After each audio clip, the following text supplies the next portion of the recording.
গল্পটা শোনার আগে অবশ্যই মুখে টাওয়াল ওড়না বা কিছু একটা দিয়ে মুখটা সাবধানে রাখবেন। মায়ের হাতে খেলানি খেলে আমি দায়ী না। বল্টু হ উচ্চারণ করতে পারে না, হকে গো বলে ফেলে।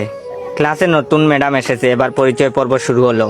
ম্যাডাম বলল, হাই ছাত্রছাত্রীরা, আমি পাখি, এবার তোমাদের পরিচয় দাও দেখি। হাই আমি মন্টু, হাই আমি সেন্টু, এভাবে যে যার মতো পরিচয় দিল। এবার বল্টুর পালা। বল্টু বলল, গাই আমি বল্টু। ম্যাডাম বললেন, কি বললে হারামি? বল্টু বলল, গাই বললাম, আপনি আমাকে গাই বলেছেন, আমিও আপনাকে গাই বললাম।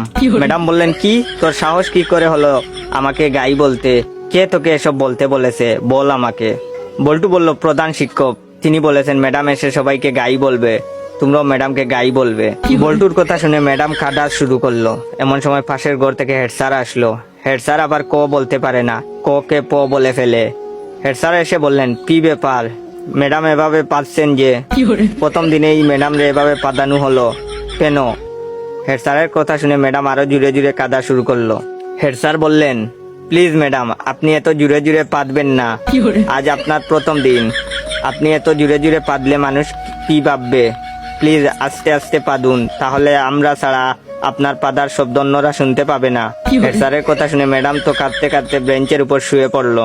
এমন সময় টিওনো হাজির। টিওনো আবার শ বলতে পারে না, শকে ম বলে ফেলে। টিওনো, কি ব্যাপার ম্যাডাম, আপনি এখানে মুতলেন কেন? বেঞ্চের উপর মুতলে কি ভালো লাগবে? আপনার মুতার দরকার হলে আমাদের বলতে পারতেন, আমরা আপনাকে বিছানা তৈরি করে দিতাম, বিছানায় আপনি আরামে মুততে পারতেন। এমন সময় শিক্ষামন্ত্রী হাজির। শিক্ষামন্ত্রী আবার উপরের সবগুলো সমস্যা বিদ্যমান। শিক্ষামন্ত্রীকে যে যার মতো ঘটনা খুলে বলল। বল্টু বলল, আমি ম্যাডামকে গাই বলেছি। হেড স্যার বললেন, আমি ম্যাডামরে আসতে পারতে বলেছি। টিওনো বলল, ওদের কথার জন্য ম্যাডাম বেঞ্চের উপরে মুততেছিল, তাই আমি ম্যাডামকে বিছানায় মুততে বলেছি। তখন শিক্ষামন্ত্রী বললেন, ও বুঝেছি, গাইটা পাততে পাততে বেঞ্চের উপরে মুতেছে। এটা শোনার পর ম্যাডাম তো বেহুশ।